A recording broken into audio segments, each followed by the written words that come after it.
Hi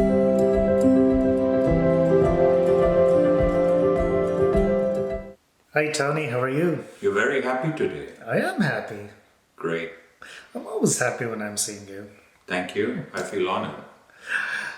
So today's topic is going to be about spiritual importance of ancestors. Wow. It's Yes, a mouthful. they are very important. Yes. So we all have ancestors, Yes. whether they be our parents or grandparents. Some of us are lucky enough to know our grandparents. I was never fortunate, but Even great or grandparents. even great grandparents. Yeah. Uh, how uh, how are ancestors viewed in terms of spirituality? So there's obviously a long lineage, and ancestors are thanked, are to be thanked by us because they give us so much. We will look at the spiritual side first. It cannot, even the spiritual, scientific people believe that they give us our DNA, our beliefs, our culture, which comes down from them, so many teachings, right? In the spiritual world, a lot of people believe that they're being guided, they are being protected by their ancestors. But most important, I think, is to realize that in the spiritual world, people never feel alone. They feel the presence of these ancestors. Yes? Yeah, yeah. How do you feel the presence sometimes? I think I do. Yeah. Yeah, because cultures, many cultures like China, India, Japan, Mexico, Korea, to name a few, they have a stronger belief. They even observe the Day of the Dead.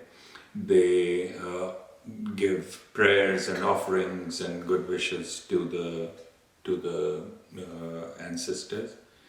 And as far as we are concerned, even in psychic readings, um, they they are the ones who give messages for the client or the querent, as we call them. But one important thing is that um, people who are these are daily people, not necessarily psychics or whatever, who have a fine-tuned intuition. They have often stated that they have dreamt about these ancestors or had visions of them or felt their presence. And in the spiritual world, it is called visitation, right? So I think, my dear friends, that we should not just think that we are one whole being. I think we are a continuation of something, and then we will become ancestors to our progeny as well. So I hear a lot of times people talk about spirit guides. Would you consider them to be your ancestors? Ancestors can be spirit guides, but all spirit guides are not necessarily ancestors. They could be angels, they could be archangels, and this depends on the belief of each individual. So I've got a question for you. So Sure. what happens when a child has a falling out with a parent? Does that mean that person's energy will stop or No, it never stops. It never stops. So, first of all, if it has, if there's a falling out, we don't know. Once time elapses, they may again reconnect. And if they don't reconnect in this life, let us say from your question, what you're trying to ask is if they never talk to each other and the parent or the grandparent is no more after that.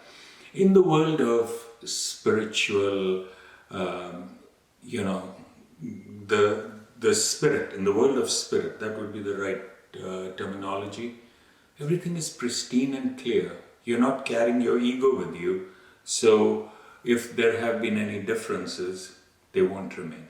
So I love your question, but I don't think it's the end. So this would also apply to, let's say, orphans who've never met their parents. Correct? Yes. Yes, it would. It would.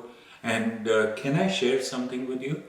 I have a client who's never known his biological parents, and for the longest time, he kept seeing the vision of a lady. Okay? And then through ancestry.com or something like that, he went and tried to locate, found this lady, and she looked a lot like what he kept seeing. So it is sad that sometimes parents are cut off from the children for whatever reasons, but these bonds, or this cord as we call it in the world of spirituality, never breaks. So No. it transcends time. Yes. Excellent. That's a great topic today. Thanks, Tony. You're welcome. Thank you.